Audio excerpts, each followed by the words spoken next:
ഈ Iran Israel യുദ്ധം തീവ്രമായി മാറുകയാണ്. അതല്പം വഴി മാറി വരികയാണ്. കാരണം ട്രംപ് ഇറാൻ അന്ത്യശാസനം കൊടുക്കുന്നു. ഇറാൻ വകവയ്ക്കാതെ മുമ്പോട്ട് പോവുകയുമാണ്. അപ്പം ഇതിനകത്ത് അത് വേറൊരു തലത്തിലേക്ക് കാര്യങ്ങൾ മാറാനുള്ള സാധ്യത പോലും നമുക്ക് തള്ളിക്കളയാൻ പറ്റത്തില്ല. വിജയനാഥ് പറഞ്ഞത് 100% ശരിയാണ്. ഇസ്രായേലും അമേരിക്കയും കൂടെ പ്ലാൻ ചെയ്ത് അവർ രണ്ടും കൂടെ ആസൂത്രണം ചെയ്തുണ്ടാക്കിയ ഒരു യുദ്ധമാണ്. വളരെ രഹസ്യമായിട്ട്, അതീവ രഹസ്യമായിട്ട്. ആദ്യം ഹസ്ബുള്ളയെയും ഹമാസിനെയും ഒതുക്കുക. ഞാൻ വിചാരിച്ച അവിടെ ലക്ഷ്യം തീർന്നു. അത് ഒതുക്കി കഴിഞ്ഞാൽ പിന്നെ ഇറാന് നേരെ ആക്രമണം നടത്തും. അതിനു വേണ്ടിയിട്ടാണ് സൗദി അറേബ്യയിൽ വെച്ച് ആണവ കരാർ സംബന്ധിച്ച്, ആണവായുധം സംബന്ധിച്ചിട്ടുള്ള ഒരു കരാർ നേരത്തെ ഉണ്ടായിരുന്നു. അത് തുടർന്നാൽ മതിയായിരുന്നു. അഹങ്കാരത്തോടു കൂടി ട്രംപ് അതങ്ങ് വേണ്ടെന്ന് വെച്ചു. അത് തുടർന്നിട്ടുണ്ടെങ്കിൽ ഈ പ്രശ്നമൊന്നും, യുദ്ധമൊന്നും ഉണ്ടാവില്ല, കലുഷിതമാവുകയില്ല പശ്ചിമേഷ്യ. ആ അഹങ്കാരം കാണിച്ചിട്ട്, ആ ധിക്കാരം കാണിച്ചിട്ട്, തോന്നുന്ന പോലെ ഒരു തോന്നിയാസം എന്ന് പറയാം, അതുപോലെ കാണിച്ചിട്ട് അവിടെ ചോദിക്കാനും പറയാൻ കോൺഗ്രസും സെനറ്റും ഒന്നും ഇല്ലേ? ശക്തമല്ല. കാരണം പ്രസിഡൻറ്റിൻ്റെ അധികാരം എന്ന് പറയുന്നത് സീമാതീതമാണ്. ആരും ചോദിക്കാനില്ല, കോടതിയെപ്പോലും വെല്ലുന്നതാണ്. അവിടുത്തെ പ്രശ്നം അതാണ്, പ്രസിഡൻഷ്യൽ റൂളല്ലേ. അപ്പോൾ ഇതെല്ലാം കഴിഞ്ഞിട്ട് അവിടെ ചർച്ച നടത്തി കണ്ടീഷൻസ് വെച്ചു. നടന്നുകൊണ്ടിരിക്കുന്നതിനിടയിലാണ് ഏതാണ്ട് ഒരു ഒത്തുതീർപ്പിലേക്ക് വരുമെന്നുള്ള ഘട്ടത്തിൽ, അതുപോലെ തന്നെ സോവിയറ്റ് യൂണിയൻ്റെ പ്രസിഡൻ്റായിട്ടുള്ള വൊളോദിമർ പുടിൻ, ഞാൻ ശരിക്കും ഉച്ചരിക്കേണ്ടതെന്നാണ് പറയുന്നത്, വൊളോദിമർ പുടിൻ ഇറാൻ സന്ദർശനം നടത്താനിരിക്കുകയാണ്. കഴിഞ്ഞ തവണ പുടിൻ പോയപ്പോൾ രാജകീയമായിട്ടുള്ള സ്വീകരണമാണ് കിട്ടിയത്. അമേരിക്കയ്ക്കോ ഇസ്രയേലിന് ഇത് കണ്ണിലെ കരടാണ് ഈ ഐക്യം. ഇങ്ങനെ അങ്ങോട്ട് പോയി കഴിഞ്ഞാൽ എന്തു ചെയ്യും എന്ന് വിചാരിച്ച് ഇപ്പം തന്നെ അറ്റാക്ക് ചെയ്തു. ഒരു പ്രകോപനവും ഇല്ലാത്തൊരാക്രമണമാണ് നടത്തിയത് ഇസ്രായേൽ. ഒരു പ്രകോപനവുമില്ല. പറഞ്ഞതെന്താ? അവർ ന്യൂക്ലിയർ ബോംബ് ഉണ്ടാക്കുന്നു, അത് ഞങ്ങൾക്ക് ഭീഷണിയാണ്. അങ്ങനെയാണെങ്കിൽ ഇന്ത്യക്ക് ഭീഷണി ആയിരുന്നില്ലേ ഇസ്ലാമിക് ബോംബെന്ന് പറഞ്ഞ് പാകിസ്ഥാൻ ഉണ്ടാക്കിയത്? അന്ന് ഇന്ദിരാഗാന്ധി ഇതുപോലൊരു ആക്രമണം, പ്രീ എംപ്റ്റീവ് സ്ട്രൈക്ക് എന്ന് പറയുന്നത് നടത്താൻ വേണ്ടി എല്ലാ നടത്തിയതാണ്. എല്ലാ സന്നാഹങ്ങളും നടത്തിയതാണ്. ആ സമയത്ത് അമേരിക്ക പ്രസിഡന്റ് വിളിച്ചു പറഞ്ഞു, ഇങ്ങനെ പോകരുത്, ഇത് അപകടമാണ്, ഞങ്ങൾ ഇടപെട്ട് കളയും. ആ ഒരു വാണിങ്ങോടുകൂടി നമ്മൾ നിർത്തി. ഇത് രഹസ്യമാണ്, ഇത് പുറത്തു, ക്ലാസിഫൈഡ് സീക്രട്ടാണ്. ഇത് പുറത്തു വരുന്നത് റൂമറായിട്ടേ ഒരു നമുക്ക് സ്ഥിരീകരണം ലഭിക്കില്ല. അങ്ങനെ ചെയ്തിരുന്നു. ഇല്ലുസ്ട്രേറ്റഡ് വീക്ക്ലി ഓഫ് ഇന്ത്യയിലാണ് ആ ലേഖനം വന്നത്. ഇന്ന് ആ വീക്ക്ലിയും ഇല്ല. The Illustrated weekly of India, അതിലാണ് അതിൻ്റെ ഒരു എക്സ്ക്ലൂസീവായിട്ട് വന്നത് വളരെ വർഷങ്ങൾക്ക് മുമ്പ്. അത് തടഞ്ഞു എന്ന് മാത്രമല്ല, ഇറാൻ മാത്രമാണോ ഇങ്ങനെ ആണവ കരാറിൽ ഒപ്പിടാതെ ആണവായുധം വികസിപ്പിച്ചത്? പാകിസ്ഥാൻ അങ്ങനെയല്ലേ ചെയ്ത്? നിങ്ങളെന്താ ഇസ്രായേലെ പാകിസ്ഥാനിലേക്ക് മിസൈൽ അയക്കാഞ്ഞത്? എന്താ അമേരിക്കയ്ക്ക് അയച്ചുകൂടായിരുന്നു? എന്താ അയക്കാഞ്ഞത്? അല്ലെങ്കിൽ ഇന്ത്യയോട് പറയരുതായിരുന്നു അയക്കാൻ? പറഞ്ഞില്ലല്ലോ.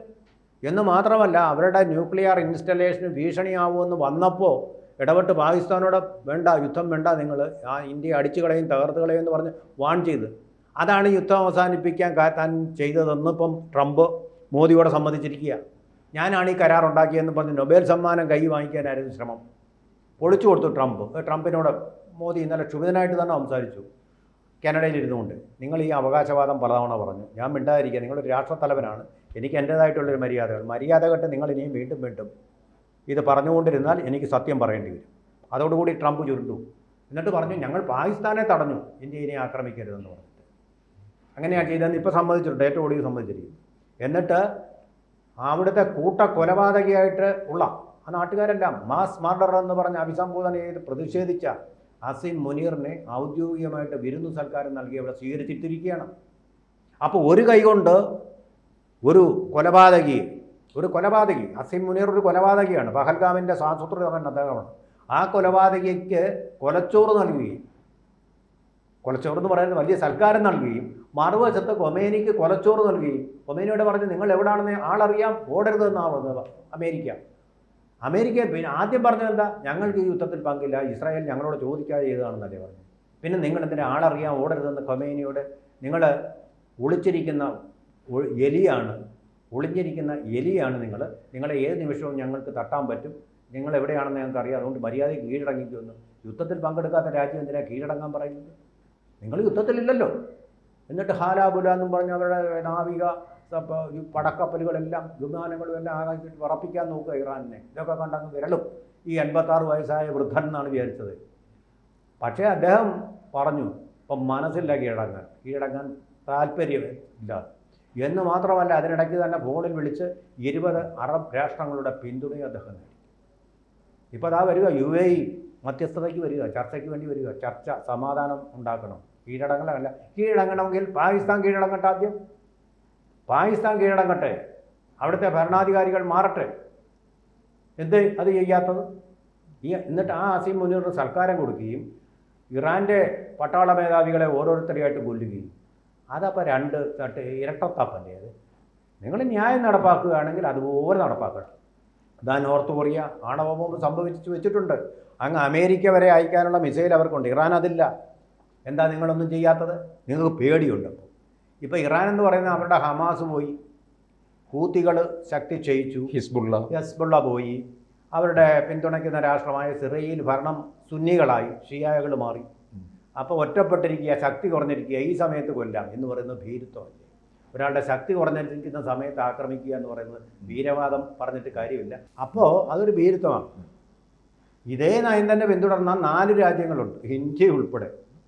ആണവായുധ നോൺ പ്രൊളിഫറേഷൻ ട്രീറ്റിയിൽ അമേരിക്ക നിർബന്ധിച്ചിട്ട് ഒപ്പിടായിരുന്നു. അവർക്കെതിരെ ഒന്നും ആക്രമണം നടത്തി ഇറാനെ മാത്രം ഒറ്റപ്പെടുത്തിക്കൊണ്ട് ഇറാൻ ഇപ്പോൾ ഒരു പ്രകോപനം ഉണ്ടാക്കിയിട്ടില്ല.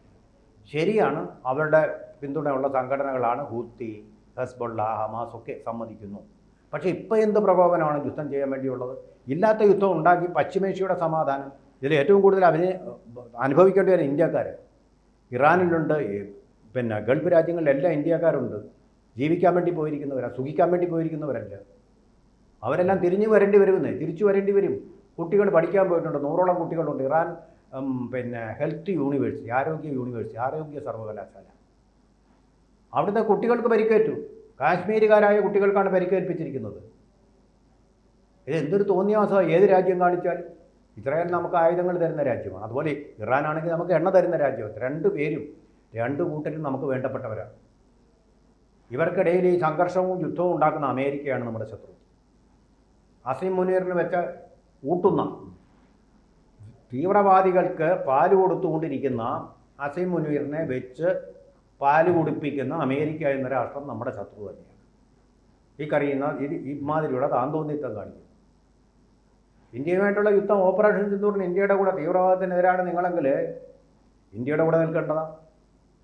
തീവ്രവാദത്തിനെതിരെയുള്ള പോരാട്ടത്തിൽ ഞങ്ങളുടെ കൂട്ടുകാരൻ എന്ന് പറയുന്നത് പാകിസ്ഥാനാണെന്ന് അവിടുത്തെ സൈനിക മേധാവി പറയുന്നത്. ഇന്ത്യ ജയശങ്കർ ചോദിച്ചു ഇതെന്താണ്? We are partners in fight against terrorism. കൊള്ളാം, നല്ല കാര്യമല്ലേ? നമ്മളിപ്പോൾ കഞ്ചാവിനെതിരെയുള്ള പോരാട്ടത്തിൽ നമ്മൾ വേടനെ അംബാസഡറാക്കിയാൽ എങ്ങനെ ഇരിക്കും? അത് തന്നെയാണ് ഈ അമേരിക്ക കാണിക്കുന്നത്. ഒരു സത്യസന്ധതയില്ലാത്ത രാഷ്ട്രമാണത്. ജനാധിപത്യം ഒന്ന് പറഞ്ഞാൽ പോരെ, തോന്നിയാസമാണ് നടത്തുന്നത്. ഒരു സംശയമില്ല. വെറുക്കപ്പെട്ട രാഷ്ട്രമാണ്. തീവ്രവാദത്തെ ഇത്രയധികം പ്രോത്സാഹിക്കുന്നത് ഇവർ തന്നെ അനുഭവിക്കും. പണ്ട് അഫ്ഗാനിസ്ഥാനിൽ ഇതുപോലെ വിമതന്മാരെ പ്രോത്സാഹിച്ച് വളർത്തിയവർ, അതാണ് ഇപ്പോൾ അവിടെ താലിബാനായിട്ട് വളർന്നു വന്ന് അവരുടെ തന്നെ ഭസ്മാസുരനായിട്ട് മാറിയത്.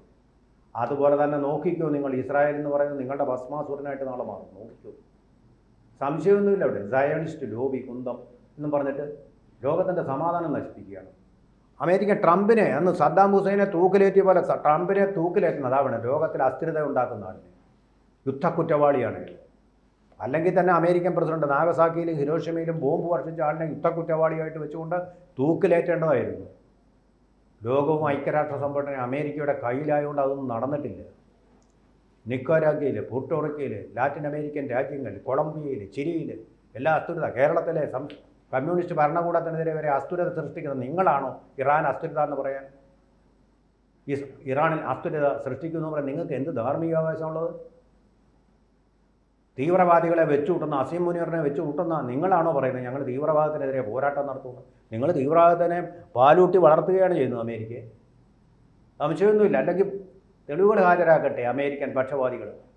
കൂടുതൽ വാർത്തകളും വിശേഷങ്ങളും നിങ്ങളിലേക്ക് എത്താൻ ABC മലയാളം സബ്സ്ക്രൈബ് ചെയ്യുക, ബെൽ ബട്ടണും അമർത്തുക.